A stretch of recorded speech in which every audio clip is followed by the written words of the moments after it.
हम उसी गुप्त कोड को डिकोड करने वाले हैं जिसे सदियों से योगी इस्तेमाल करते आ रहे हैं। क्या आपके विशुद्धि चक्र में जागरण के संकेत दिखाई देने लगे हैं? क्या नाम जब पहले से अधिक मधुर लगने लगा है? क्या गले में हल्का स्पंदन या भीतर शांति का अनुभव होने लगा है? लेकिन एक प्रश्न यहीं से शुरू होता है, अब आगे क्या? अनेक साधक यहीं रुक जाते हैं। वे संकेतों को ही साधना की मंजिल समझ लेते हैं, जबकि वास्तव में विशुद्धि चक्र जागने के बाद साधना और अधिक सजग हो जाती है। आज के इस वीडियो में हम जानेंगे विशुद्धि चक्र जागने के बाद साधना के 7 अमूल्य सूत्र। यदि आपने इन्हें अपने जीवन में उतार लिया तो आपकी साधना अधिक स्थिर, सरल और संतुलित हो सकती है। तो आइए पहला अमूल्य सूत्र समझते हैं।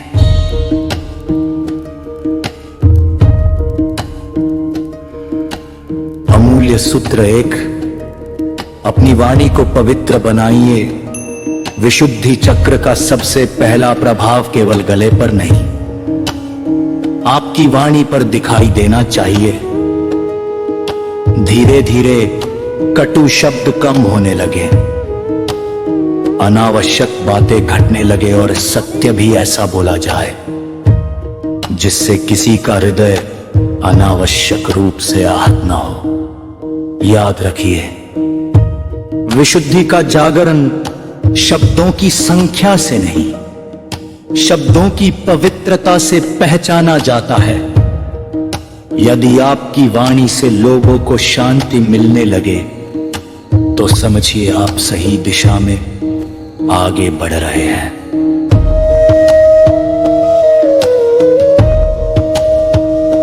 अमूल्य सूत्र 2, प्रतिदिन कुछ समय मौन को दीजिए। विशुद्धि चक्र की ऊर्जा मौन में सबसे सहज रूप से स्थिर होती है। रोज केवल 10 से 15 मिनट बिना मोबाइल, बिना बातचीत और बिना किसी व्यवधान के शांत बैठिए। यह मौन केवल बोलना बंद करना नहीं है, यह भीतर चल रहे विचारों को देखने का अभ्यास है। धीरे धीरे आप अनुभव करेंगे कि मन पहले की तुलना में अधिक शांत और स्पष्ट होने लगा है।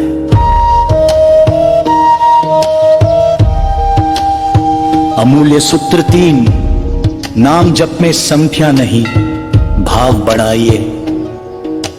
विशुद्धि जागने के बाद कई साधक जप की गिनती बढ़ाने लगते हैं, लेकिन साधना का सार केवल संख्या नहीं है। यदि एक बार भी भगवान का नाम पूर्ण श्रद्धा, प्रेम और समर्पण से लिया जाए तो उसका प्रभाव अनेक यांत्रिक जप से अधिक गहरा हो सकता है। इसलिए आज से एक छोटा सा संकल्प लीजिए। जप गिनने से पहले अपने भाव को समर्पण योग्य बनाऊंगा। यही परिवर्तन धीरे धीरे नाम को केवल शब्द नहीं बल्कि अनुभव बना देता है। यदि अभी तक बताए गए ये 3 अमूल्य सूत्र आपको उपयोगी लगे हो तो वीडियो को लाइक कीजिए और कमेंट में अपने अनुभव व विचार अवश्य लिखें। आपका एक शब्द भी इस साधना पथ पर चल रहे किसी दूसरे साधक के लिए प्रेरणा बन सकता है।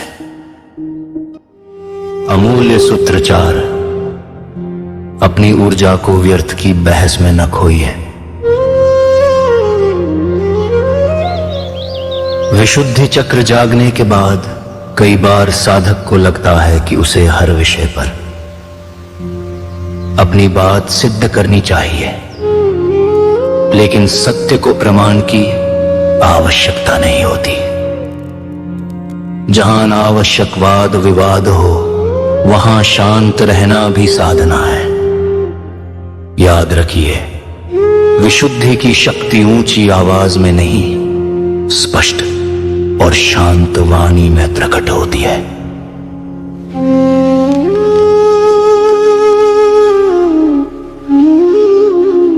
अमूल्य सूत्र 5। भोजन को भी साधना का हिस्सा बनाइए। जो भोजन मन को भारी कर दे, जो आलस्य बढ़ाए या भीतर अशांति पैदा करे, उस पर धीरे धीरे ध्यान दीजिए। यह किसी नियम का दबाव नहीं है। सिर्फ इतना देखिए, कौन सा भोजन आपकी साधना में सहायक है और कौन सा नहीं। साधना जितनी सूक्ष्म होती है, शरीर भी उतनी ही सूक्ष्मता से प्रतिक्रिया देने लगता है।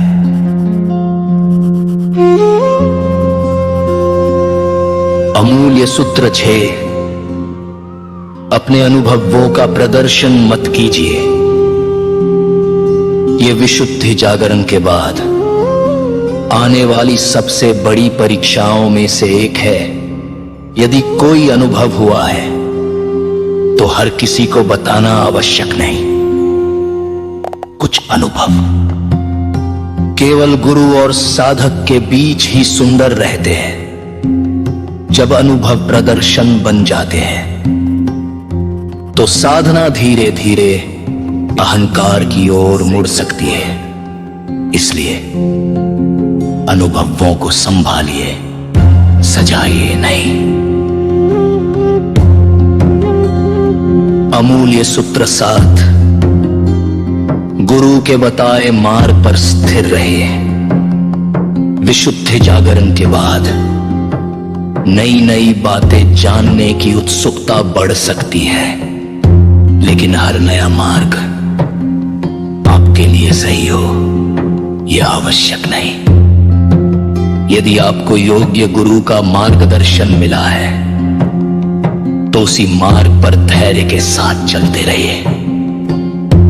साधना में गहराई बार बार दिशा बदलने से नहीं, एक दिशा में टिके रहने से आती है।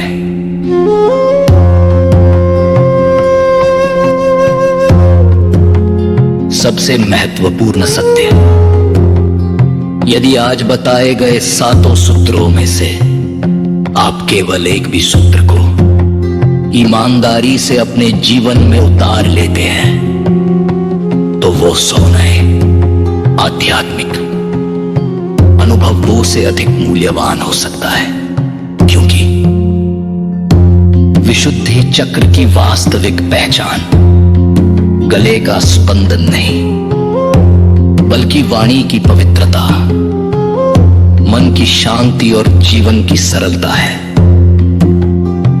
यदि आपके शब्द लोगों को आशा देने लगे, यदि आपका मौन आपको ईश्वर के निकट ले जाने लगे, तो समझिए आप सही दिशा में आगे बढ़ रहे हैं।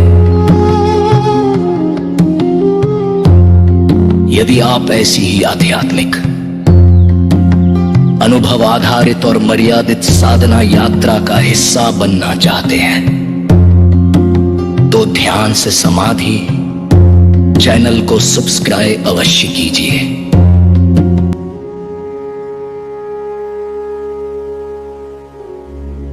आने वाले वीडियो में हम इसी श्रृंखला के अगले अध्याय में जानेंगे अज्ञात चक्र जागने के बाद साधना के 7 अमूल्य सूत्र। क्योंकि चक्र का जागना जितना महत्वपूर्ण है, उसे सही दिशा देना उससे भी अधिक महत्वपूर्ण है।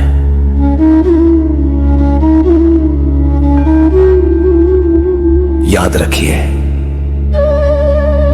ध्यान से समाधि की यात्रा में सबसे बड़ा सहारा गुरु कृपा और समर्पण है। राधे राधे।